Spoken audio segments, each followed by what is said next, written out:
자, 오늘 히브리서 이제 6번째 시간은 이제 5장을 공부할 텐데, 히브리서는 지금 모든 주제가 일관되게 예수 그리스도가 우월하시다 이 점을 강조하잖아요, 그렇죠? 예. 자, 5장에는 예수 그리스도를 이제 누구와 비교하냐면 인간 대제사장과 비교를 합니다. 예.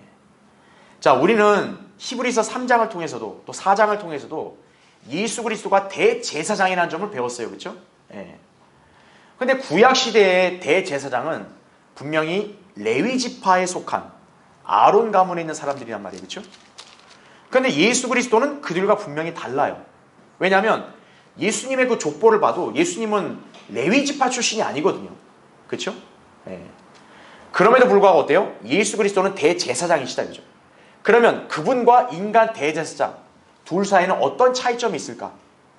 우리가 오늘 이 히브리서를 공부할 때 그 진리를 배움으로써 예수 그리스도는 정말 대제사장들보다도 더 월등하신 분이구나, 그 점을 여러분이 이해할 수 있을 겁니다. 자, 교환을 보세요. 히브리서는 계속적으로 예수 그리스도의 우월하심을 다루고 있다 이거죠.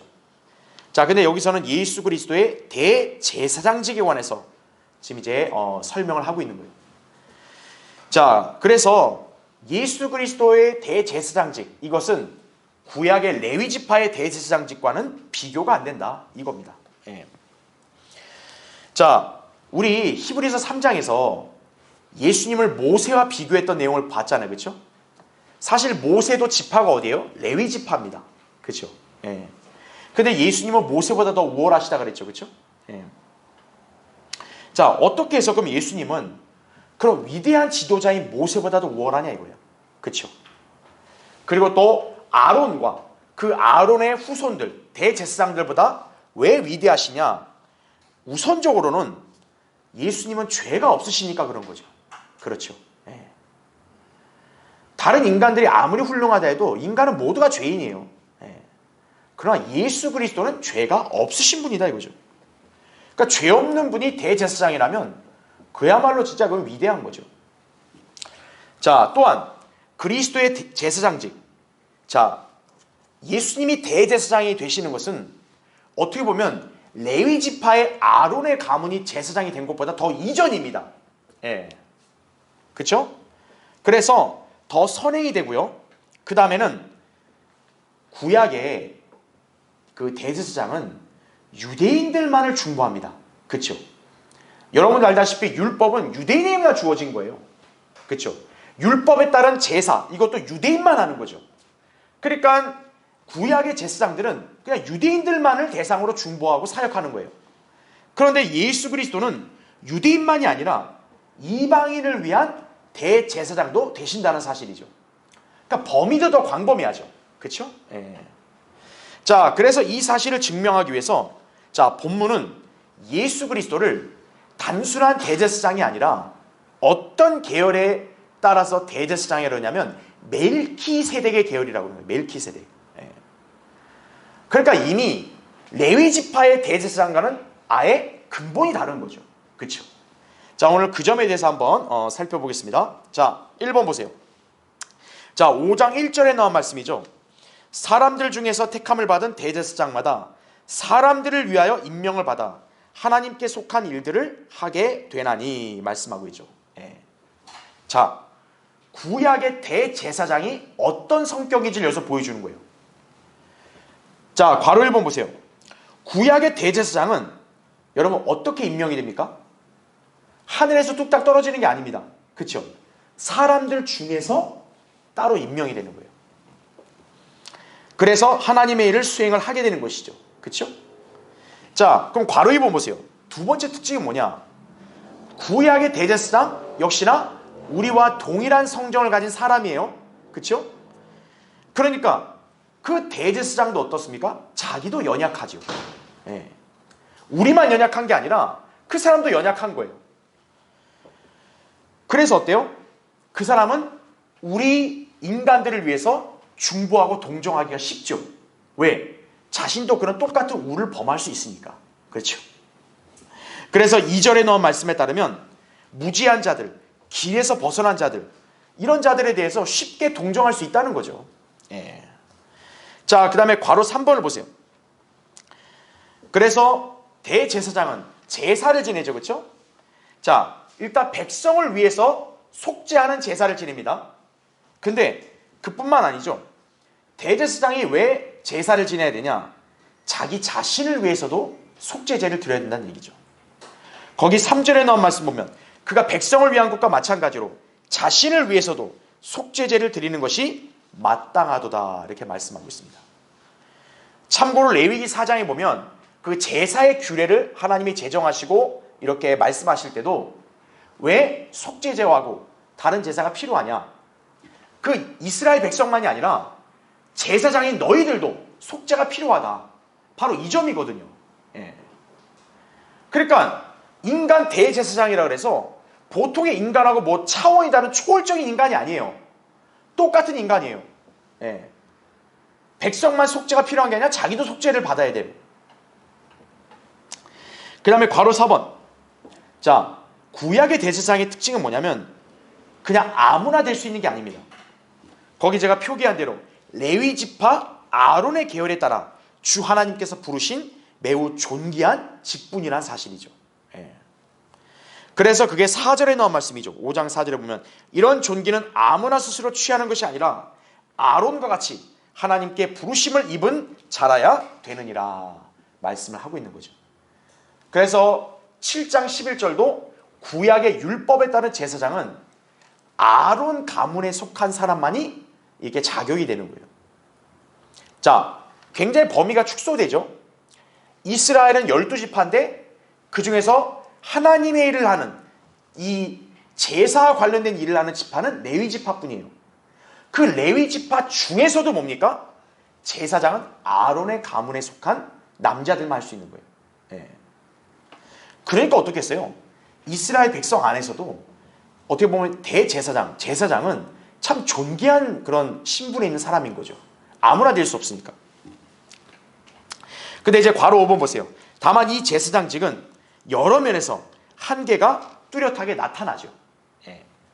그러니까 똑같은 인간의 입장에서 볼 때는 야 진짜 특별하다 이렇게 볼 수 있는데 사실 어때요? 냉철하게 본다면 이 인간 제사장도 분명히 한계가 있다 이거예요. 자, 동그라미 1번 보세요. 일단 이건 여러분도 다 공감하실 거예요. 대제사장 직분을 영원히 수행할 수 있습니까? 없습니까? 영원히 못하죠. 예. 나이가 들거나 또는 뭐 어떤 사정이 생기면 그 직분을 내려놔야 돼요. 그렇죠? 그리고 그들 자신도 죄로 인해 결국 죽음을 맞게 된다는 사실이죠. 그러니까 직분의 유효기간이 어때요? 지극히 짧죠. 예. 그 다음에 동그라미 2번 보세요. 인간 제사장이 율법에 따라 드리는 동물의 희생제사로는 결코 죄를 제거할 수가 없다. 이게 어떻게 보면 결정적인 한계죠. 예. 아니 제사장이 중보해주고 대속 그런 제사를 해주면 깔끔하게 해결되면 좋겠는데 그게 아니라는 거예요. 예.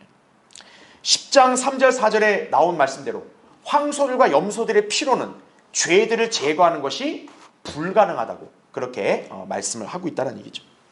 출애굽기 34장 7절에도 하나님께서 죄들을 용서할 수는 있지만 범법자가 깨끗게 될 수는 없다. 이게 구약의 한계죠. 예. 그 다음에 동그라미 3번 보세요. 유대인들에게만 한정된 직분이고 그것으로는 아무도 온전케 할 수 없었다라는 사실이에요. 예. 따라서 필요 때문에 제사장 직분과 율법을 바꿔서 더욱더 우월한 대제사장이 오셔야 했다라는 사실이죠. 왜입니까? 이 땅에는 유대인만 있는 게 아니잖아요. 이방인들이 있는데 그럼 하나님은 이방인들을 그냥 가만히 내버려 두시냐? 그게 아니라는 거죠. 이방인들도 마찬가지로 죄로 인한 속죄가 필요해요. 또 그들을 위한 중보를 하나님도 해주셔야 돼요. 그런데 레위지파의 제사장은 안 돼요. 왜요? 레위지파의 제사장은 율법에 따라 일을 하는 거기 때문에 그 율법은 오직 유대인에게만 적용이 되거든요. 그러니까 이방인들을 위한 속죄와 중보가 이루어지려면 이게 바뀌어야겠죠. 예. 바로 그걸 여기서 얘기한 거죠. 제사장 직분도 바뀌어야 되고 또 율법과는 다른 어떤 경륜으로 전환이 돼야만 이방인들도 이 제사장의 어떤 사역의 혜택을 받을 수 있게 되는 거죠. 그렇죠? 예. 자, 바로 이게 구약의 대제사장의 한계였다는 사실이죠. 자, 그럼 이제 2번 보세요. 자, 6절에서 그러면 예수 그리스도와 구약의 레위인 제사장들의 차이가 뭐냐? 거기 나온 대로 자, 예수 그리스도를 가리키는 거예요. 너는 자, 어디 계열에 따랐다고 나와요? 멜키세덱의 계열에 따랐다. 영원한 제사장이라. 자, 굉장히 특이하죠. 방금 구약의 제사장은 영원할 수 없어요. 그렇죠? 그 사람이 나이 들거나 죽으면 교체가 돼야 돼요. 그런데 여기 나온 예수 그리스도는 제사장이 어떻대요? 영원하다고 말씀하고 있다는 얘기죠. 멜키세덱의 계열에 따라서 영원하다 이거죠. 자, 이게 결정적으로 다른 점이죠. 그래서 밑에 괄호 1번 보세요. 예수 그리스도께서는 스스로 존귀를 취하지 않으셨다 이거죠. 이 점은 구약의 대제사장과 같다라는 얘기죠. 예. 즉 뭐냐면 나 제사장 할래요? 그러니까 내가 하고 싶어서 되고 이게 아니라는 거예요. 자, 구약의 제사장도 그랬죠. 아무나 하고 싶다고 되는 게 아니라 하나님이 정한 딱 그 지파의 계열에 속한 사람만 되는 거죠. 그게 이제 5장 거기 4절 5절 나옵니다. 여러분 히브리서 5장 4절 5절 보세요. 이런 존귀는 아무나 스스로 취하는 것이 아니라 아론과 같이 하나님께 부르심을 받아 입은 자라야 하느니라. 자, 5절에 이와 같이 그리스도께서도 대제사장이 되시려고 스스로 영화롭게 하지 않으셨고 오직 그에게 너는 내 아들이라 오늘 내가 너를 낳았도다 라고 말씀하신 분께서 하셨느니라. 또 그가 다른 곳에서도 말씀하시기를 너는 멜키세덱의 계열에 따른 영원한 제사장이라고 하셨느니라 말씀을 하는 것이죠. 그렇죠? 자, 그래서 여기 나온 대로 예수님이 자신이 야, 나 거룩하다, 내가 제사장 할래, 이게 아니라 하나님이 정하셨다는 거죠. 예. 근데 그 하나님은 예수 그리스도를 보통의 구약 제사장과는 차별화시킨 거예요. 그래서 뭡니까? 레위 지파를 따르지 않고 새로운 계열을 따르게 하신 거예요. 그게 바로 방금 얘기한 누구의 계열이요? 멜키세덱의 계열입니다. 그래서 맨 밑에 괄호 2번 동정녀 탄생을 통해 성육신하신 하나님 아들께서는 아론의 계열이 아니라 다음 페이지요. 멜키세덱의 계열에 따른 영원한 대제사장으로 세움을 받으셨다. 바로 이 사실이죠. 그렇죠? 예. 그래서 이 멜키세덱이란 인물에 대해서는 히브리서에서 여러 군데에 이렇게 언급이 되고 있어요. 그래서 제가 거기 참조 구절은 여러분 제시했으니까 나중에 찾아보시면 되고 6장이든 7장이든 멜키세덱의 계열에 따랐다는 점을 굉장히 강조하고 있습니다. 자, 왜 이 점이 중요하냐? 유다 지파에서 나오신 대제사장을 유다 지파 출신이면서도 제사장의 임무가 허용되었던 다윗이 예표한다. 그렇게 얘기했는데 자, 어떻게 보면 이거는 예외적인 측면이에요. 자, 한번 잠깐 읽어볼게요. 자, 하나님께서 권세를 주시잖아요. 권위. 이 권위는 두 가지 성격이 있죠. 첫 번째는 물리적인 권위가 있고 그 다음에 영적인 권위가 있습니다. 왜 그러냐? 하나님의 일을 하는 데 있어서는 물리적인 일도 있지만 영적인 일이 있거든요. 그 영적인 일은 제사장을 통해서 이루어지는 거고 물리적인 건 뭐냐? 그분이 왕국을 이 땅에 세우신다 했잖아요. 통치하시는. 그게 왕이라고요. 자, 근데 이 왕과 제사장의 이 두 가지 직분의 자격이 뭐냐? 일단 왕은 하나님께서 어느 지파에서 나오게 하신다 그랬어요? 유다 지파라고. 그렇죠? 자, 제사장은 어느 지파예요? 레위 지파죠. 레위 지파 중에서도 뭡니까? 아론의 계열이에요. 자, 이렇게만 보면 그러면 우리는 이제 어떻게 이거를 이해할 수밖에 없냐면 왕이 동시에 제사장이 될 수는 없는 거예요. 율법적으로 본다면. 그렇죠? 하나님께서 이걸 굉장히 엄격하게 구분하셨어요. 그래서 구약의 그 이스라엘 역사를 보면 그 우시야 왕은 자기가 주제넘게 제사장 임무를 하려다가 하나님이 치셔서 문둥병에 걸린 거예요. 하나님께서 부르시고 쓰시지 않는 사람이 자기가 뭘 하나님의 일을 하겠다 이렇게 나서면 그건 주제넘는 거예요. 그렇기 때문에 왕이 함부로 제사장을 할 수가 없어요. 자, 거꾸로 제사장이 내가 앞으로 이스라엘 전역을 내가 군림해서 통치하겠다 할 수 없습니다. 왜요? 그는 레위 지파고 왕은 유다 지파니까. 자, 그러면 이렇게 봤을 때 그러면 이렇게 딱 구분이 절대적으로 돼야 되냐? 그게 아니라 성경에서는 예외적으로, 이걸 예외적으로 허용한 그런 예가 있다는 거죠. 그게 누구냐? 다윗이에요. 여러분, 다윗은 어느 지파 사람이에요? 유다 지파죠. 그러면 다윗은 오직 뭐만 해야 돼요?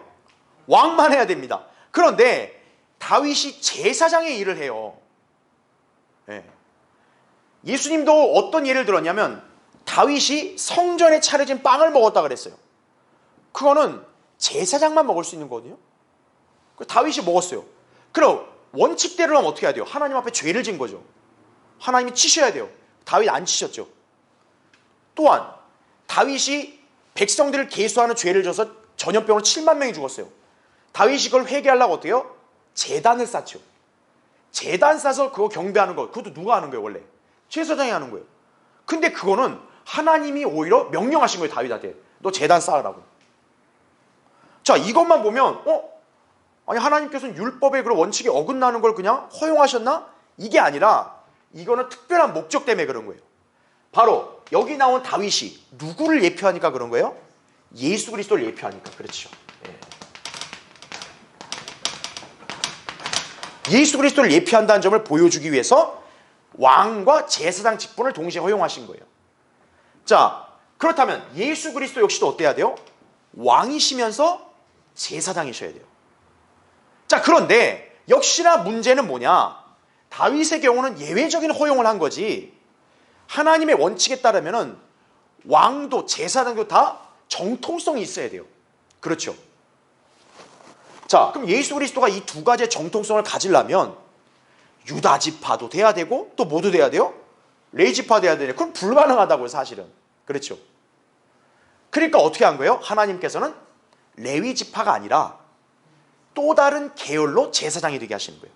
그러니까 왕은 유다 지파지만 제사장 직분은 예수 그리스도는 뭐예요? 아론의 계열이 아니라 멜키세덱의 계열을 따르게 했다는 거죠.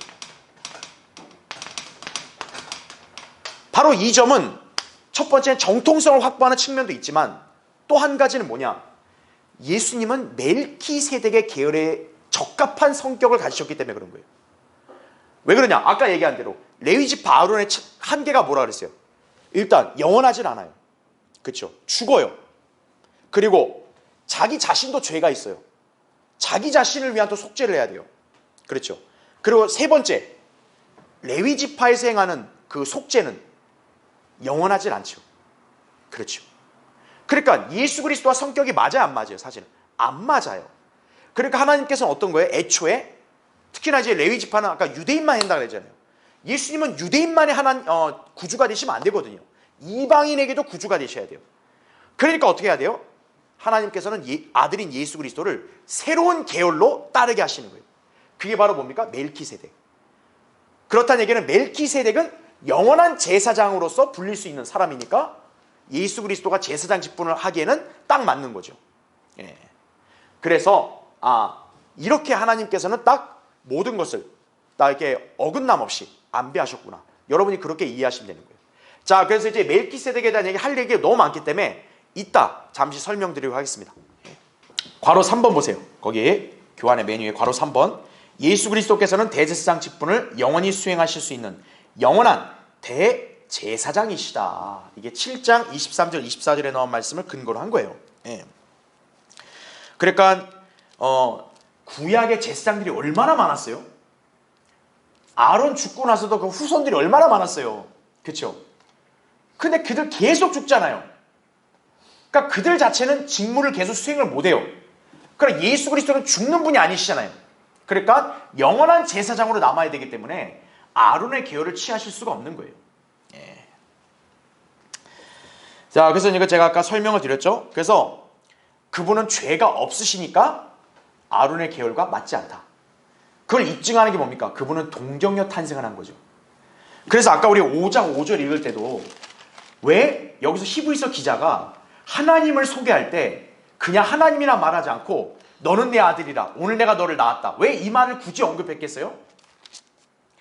바로 하나님의 아들이 죄가 없다는 점을 다시 한번 강조해 주는 거예요. 예. 그래서 이분은 특별하다 이거죠. 그렇죠? 예. 자, 괄호 4번. 그래서 밑줄 친 것만 볼게요. 예수 그리스도의 속죄는 구약의 동물 희생제물과 달리 자신의 몸을 제물로 드림으로써 단번 속죄의 영원한 구속을 이루었다는 얘기죠. 여러분, 구약의 어느 제사장도 자기 자신을 제물로 드린 사람 없어요. 그럴 수도 없고요. 그러나 예수 그리스도만큼은 자기 자신을 제물로 드렸다는 얘기죠. 왜냐? 그럴 자격이 되시니까. 그렇죠? 그 다음에 괄호 5번은 제가 아까 설명한 대로 예수 그리스도는 유대인만이 아니라 이방인을 위한 제사장도 되셔야 돼요. 이방인까지 이렇게 포괄하려면 그분은 다른 계열을 따라야 된다. 그게 바로 멜키세덱의 계열이다. 이렇게 여러분이 이해하시면 되겠죠. 네. 자, 그래서 그 밑에 제가 표로 정리해 놓은 것만 잠깐 볼게요. 자, 대제사장의 모형이에요. 원형은 당연히 예수 그리스도겠죠. 그렇죠? 비슷한 점. 일단 대제사장과 예수 그리스도 둘 다 시험을 받았죠. 우리가 지난 시간에도 살펴본 대로 예수님도 시험을 받았어요. 그렇죠? 그러니까 어때요? 시험을 받아야 인간을 동정할 수 있는 거예요. 그리고 하나님의 특별한 부르심을 입어야 되죠. 구약의 제사장도 아무나 되는 게 아니라 이스라엘 가운데서도 레위 지파 가운데서도 아론의 가문이어야 돼요. 특별하죠? 예수 그리스도 역시 어때요?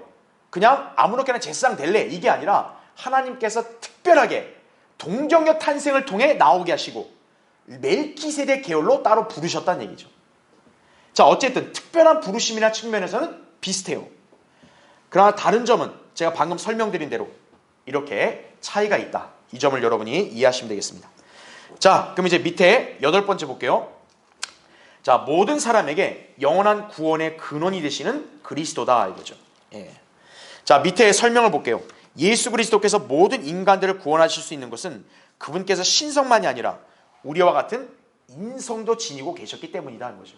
예. 자, 여기서는 예수 그리스도를 그래서 뭐라고 지칭하냐? 인자로 지칭을 하는 거예요. 히브리서 5장 거기 7절부터 11절을 보면 예수님을 하나님의 아들이라 칭하지 않고 의도적으로 인자라고 불러요. 왜입니까? 그 본문의 내용은 철저하게 인성이거든요. 인간으로서의 예수님을 다루고 있거든요. 그래서 예수님을 인자로 지칭을 하고 있는 거예요. 자, 그래서 예수님을 인간으로 지칭하면서 어떤 표현이 나오냐면 그분이 배웠다고 나와요. 배웠다. 여러분, 하나님이 뭘 배울 필요가 있나요? 근데 중요한 거, 아들은 어때요? 배운 거예요. 뭔가를 배웠다는 거예요. 그러면 주님은 무슨 경로로 배울까요? 여러분, 주님이 뭐 학교 다니면서 교육받았겠어요? 아니죠. 경험입니다. 경험.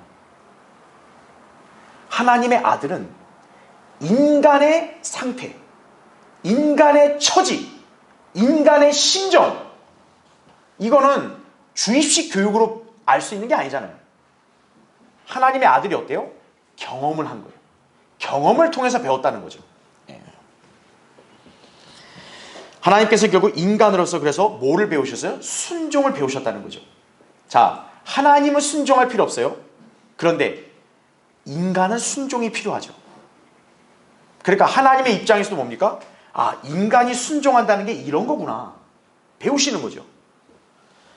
또 고난을 감당하셨다 이거죠. 아, 인간이 인내로 견디는 게 이런 거구나. 고난을 감당하시는 거죠. 자, 그럼으로써 어때요? 우리 인간을 구원할 수 있는 근원이 되신 거예요. 그래서 만약 이 점을 거치지 않았다면 예수 그리스도가 우리를 구원할 자격이 되실 수가 없는 거예요. 여러분을 중보할 수가 없는 거예요. 근데 이분은 그걸 다 배우셨다는 거죠. 자, 그 점이 중요하다는 점을 여러분 인지하시면 되겠습니다. 자, 1번 거기 7절인데요. 여러분 히브리서 5장 7절 보시면요. 자, 아까 6절까지는 약간 다른 내용으로 전개가 돼요. 바로 7절은 그는 육체로 계시는 날들 동안 자기를 사망에서 구원하실 수 있는 분께, 자, 여러분 거기 잘 표시해 주세요. 사망에서 어떻게 한다고요? 구원하실 수 있는 분. 자, 이 표현이 중요합니다. 자, 그분께 어떻게 해요? 심한 통곡과 눈물로 기도와 간구를 드렸고 하나님께서는 그의 두려워하심을 인하여 들으셨느니라 이렇게 말씀을 하고 있습니다. 자, 제가 최근에도 한번 언급한 적이 있다시피 이 구절을 오해하면은 마치 뭐냐, 아, 예수님이 죽는 걸 무서워하셨구나. 이렇게 여러분이 오해할 수 있습니다. 근데 여러분 이걸 오해하시면 안 돼요. 자, 괄호 1번 보세요. 예수님께서 두려워하신 것은 육체적인 죽음이었어요? 아닙니다. 여러분, 예수님의 이 땅에 사실 왜 오신 거예요? 죽으려고 오신 거예요. 그거는 이미 하나님이 오래전부터 다 정하신 거예요. 네. 때가 되면 아들은 죽어야 돼요. 그걸 하나님은 이미 정했고 아들은 처음에 순종했다고요. 그러니까 순종하니까 오신 거죠. 그러니까 그분이 육체적인 죽음을 무서워했다, 피하고 싶어했다, 그게 아니에요. 괄호 2번 보세요. 주님께서 가능하다면 지나가게 해주시라고 겟세마네 동산에서 막 눈물로 기도하셨죠. 이건 뭡니까? 잔을 지나가게 해달라 이거예요. 잔을. 예. 자, 이 잔이 뭐였습니까? 예레미야 25장, 시편 75편 8절 등에서 묘사되는 바로 죄인들에게 퍼부어지는 하나님의 진노의 잔이에요. 예. 그러니까 십자가에서 죽는 게 무섭다 이게 아니라 그 십자가에서 자신에게 부어지는 하나님의 진노가 사실은 굉장히 무섭다는 거죠. 예. 어떻게 보면 이게 예수님의 어떤 철저한 어떤 인성의 측면이죠. 그렇죠? 그러니까 예수님은 마치 뭡니까? 그 십자가에서만큼은 악인처럼 하나님의 진노를 받아 마신 거예요. 예. 그러니까 아버지가 마치 뭐냐? 아들한테 마셔야 된다. 아들이 가능하면 이거 안 마시면 안 되겠습니까? 아버지가 거절한 거죠. 마셔야 돼. 마셔야 돼. 마시는 거죠. 예. 자, 다음 페이지 보십시오. 그래서 거기 예레미야 25장 15절, 시편 75편 8절 여러분이 그 구절을 참조하시면 됩니다. 자, 그럼 이제 괄호 3번 보세요. 제가 밑줄을 쳐놨죠.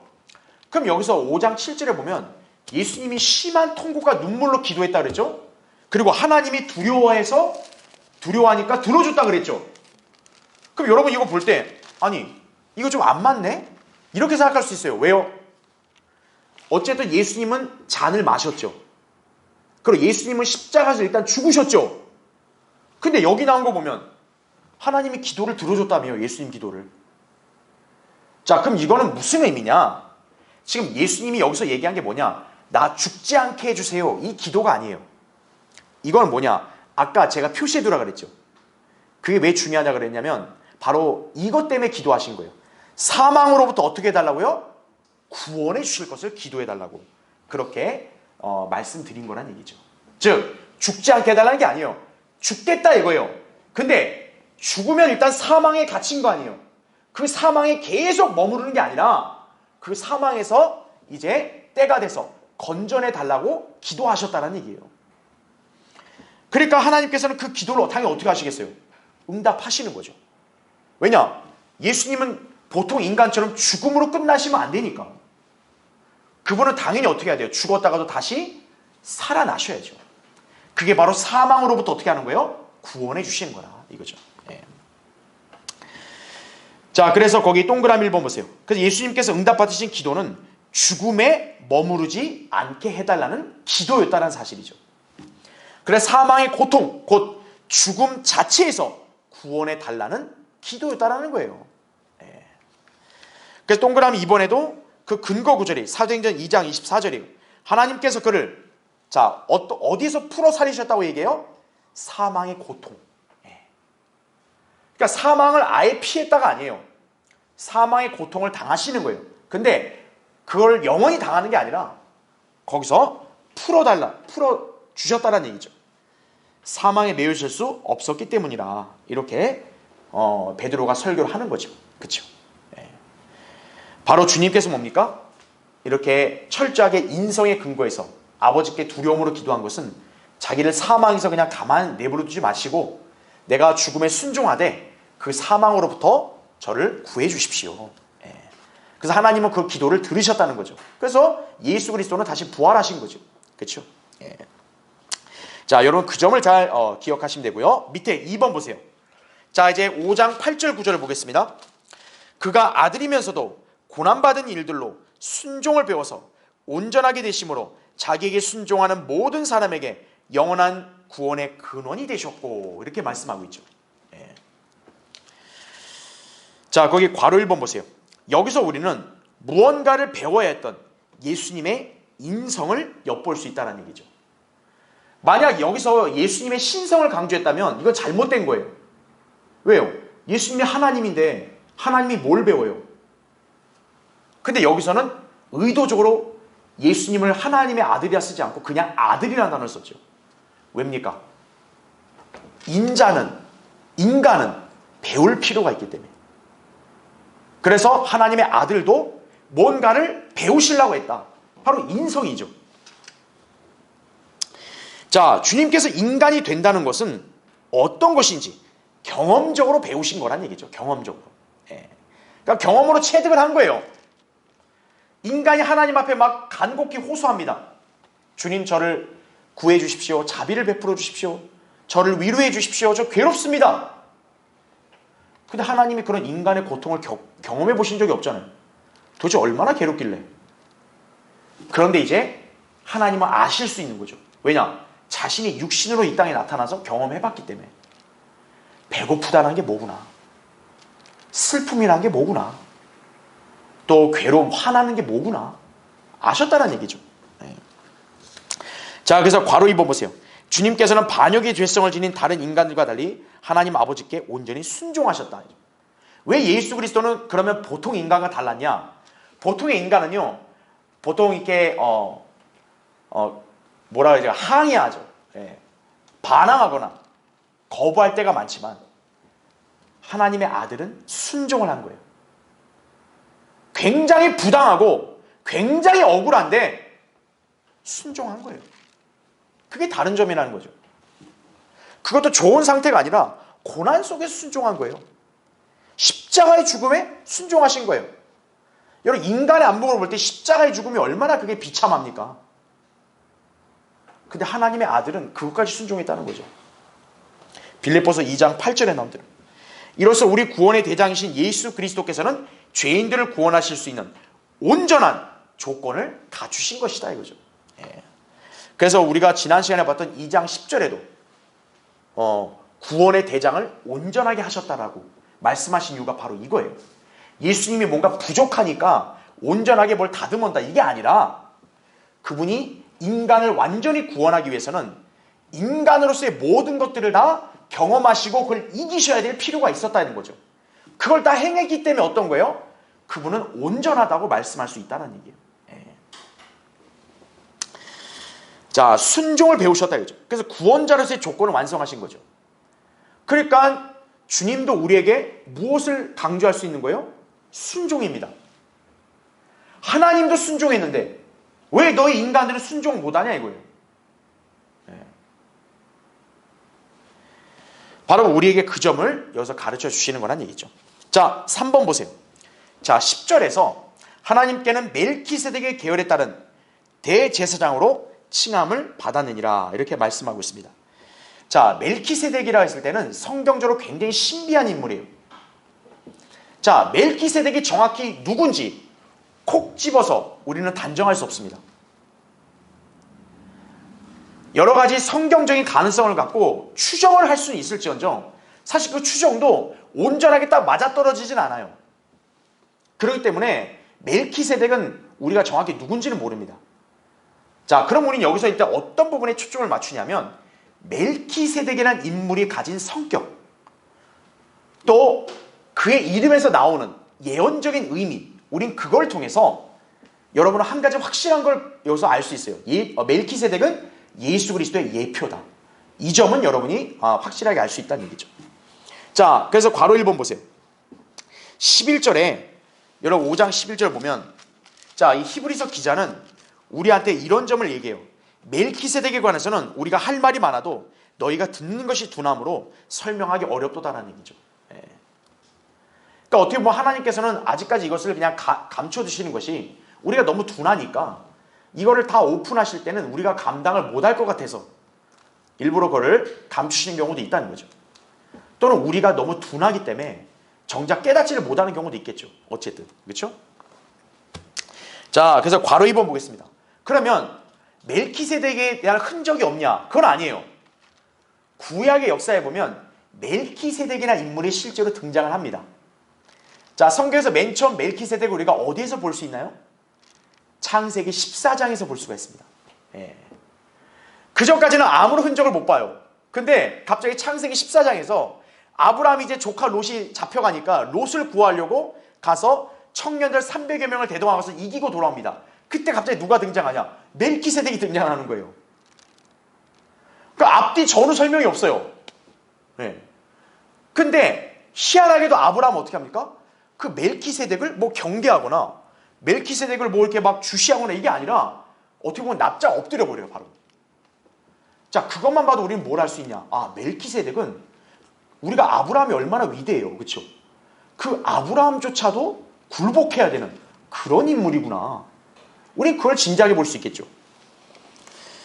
자, 그래서 창세기 14장에 동일한 상황에 대해서 히브리서는 7장 1, 2절에 이렇게 기술합니다. 자, 이 멜키세덱은 자, 어떤 왕이래요? 살렘 왕이다. 살렘. 또 지극히 높으신 하나님의 제사장으로. 여러분 거기 잘 표시해 주세요. 자, 멜키세덱의 하나님은 어떤 하나님이에요? 이스라엘의 하나님이 아니에요. 아브라함, 이삭, 야곱의 하나님이 아니에요. 어떤 하나님이에요? 지극히 높으신 하나님.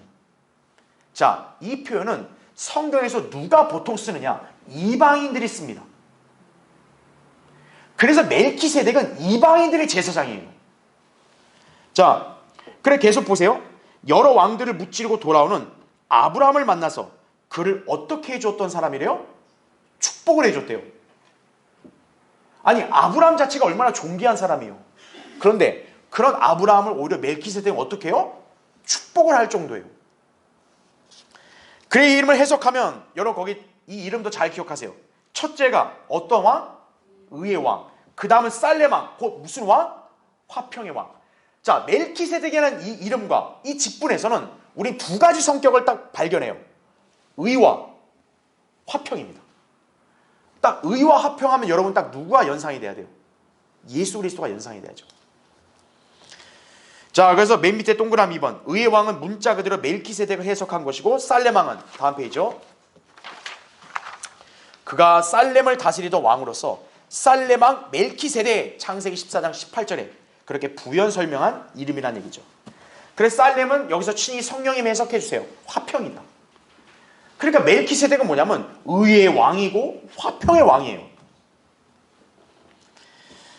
자, 특이하게도 이 살렘은 어디와 같을까요? 예루살렘이죠. 그렇죠. 예루살렘을 다스리는 왕이다. 그럼 여러분 딱 누가 연상이 돼야 돼요? 당연히 예수 그리스도가 연상이 돼야죠. 그래서 거기 동그라미 3번 보세요. 밑줄친 거 보면 따라서 멜키세덱, 자, 이름이 멜키는 왕이라는 뜻이고요, 체덱은 의라는 뜻이에요. 그러니까 멜키세덱이라는 이름 자체가 의의 왕이라는 뜻이에요.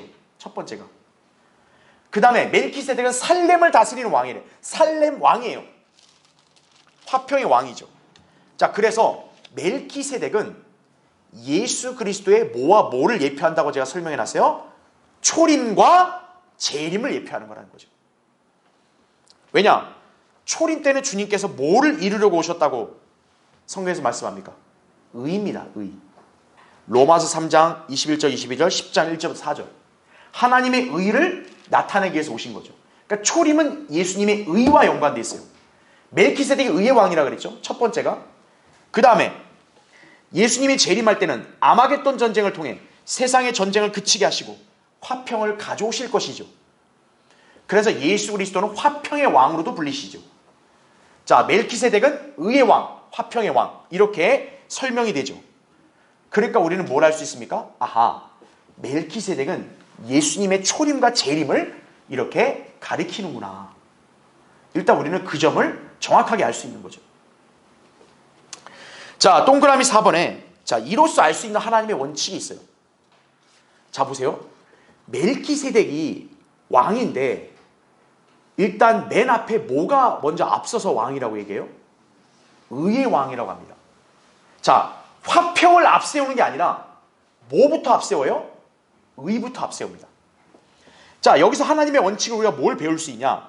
아하, 의와 화평 둘 중에 어떤 게 더 순서가 앞이에요? 의가 앞이라는 사실이에요. 의가 있어야만 그 다음 뭐가 있는 거예요? 화평이 있는 거예요.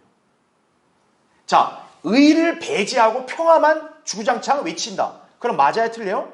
틀리게 되는 겁니다. 의가 앞서야 돼요. 자, 우리 그리스도인의 사역도 어떻습니까? 교회가 세상 화평, 세상 평화를 먼저 추구하는 게 아니죠. 교회는 세상에다 뭐를 전파합니까? 복음을 전파해서 하나님의 의신 예수 그리스도를 받아들여라! 먼저 이걸 얘기하는 거죠. 그래서 먼저 죄인이 어때요? 평화가 먼저 깃드는 게 아니라 하나님의 의를 받아들여야만 그 사람 안에 화평이 임하게 되는 거죠. 순서가 뭡니까? 의가 와야 화평이 같이 오는 거예요. 의가 없으면 평화는 올 수 없다는 사실이에요. 자, 예수 그리스도는 초림 때 의를 가져왔죠. 그러니까 그분은 이제 재림 때 뭐를 가져올 수 있는 거예요? 화평, 평화를 가져올 수 있다는 점. 그걸 여러분이 기억하시면 되는 거예요. 자, 괄호 3번. 그래서 멜키세덱이 대표적으로 예표하는 또 한 가지 대제사장으로서의 예수 그리스도다 이거죠.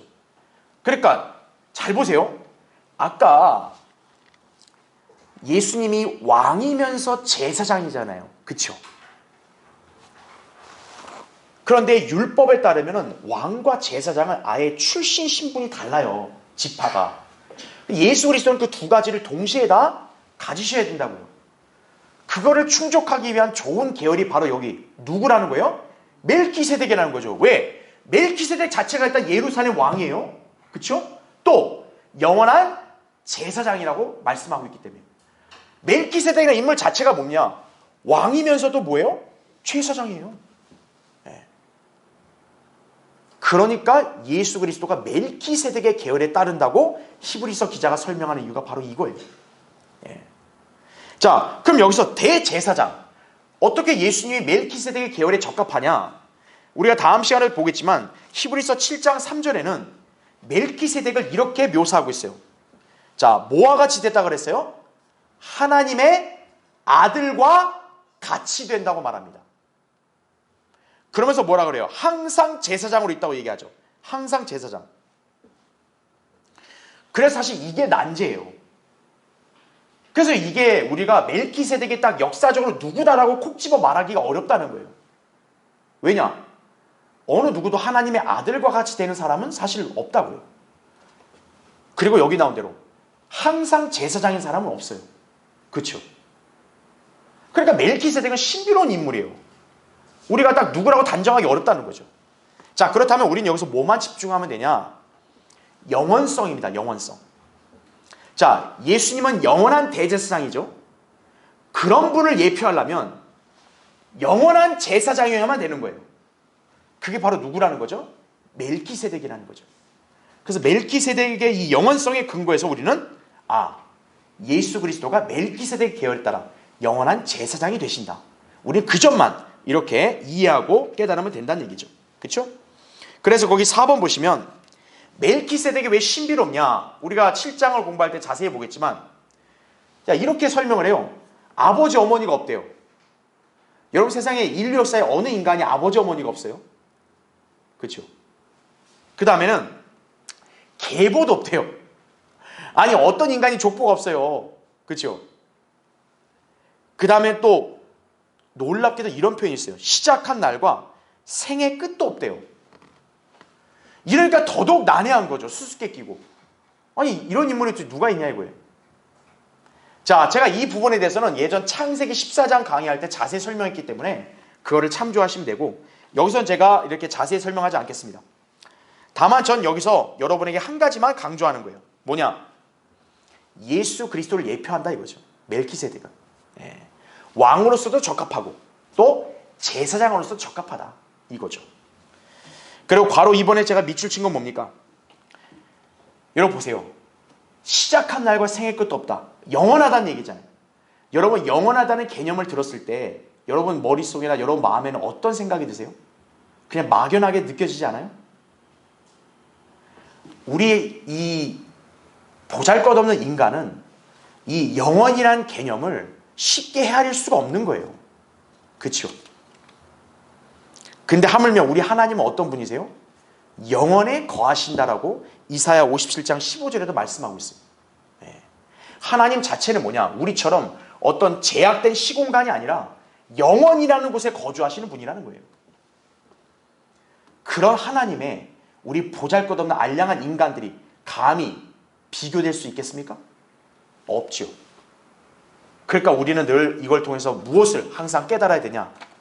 우리는 하나님이 얼마나 위대하신지, 또 그분이 우리에게 영원한 생명을 주신 것은 이 얼마나 놀라운 역사인지 항상 여러분은 그 점을 상기하시고 그런 하나님을 찬양하고 늘 영광 돌린 삶을 살아야 된다는 얘기죠.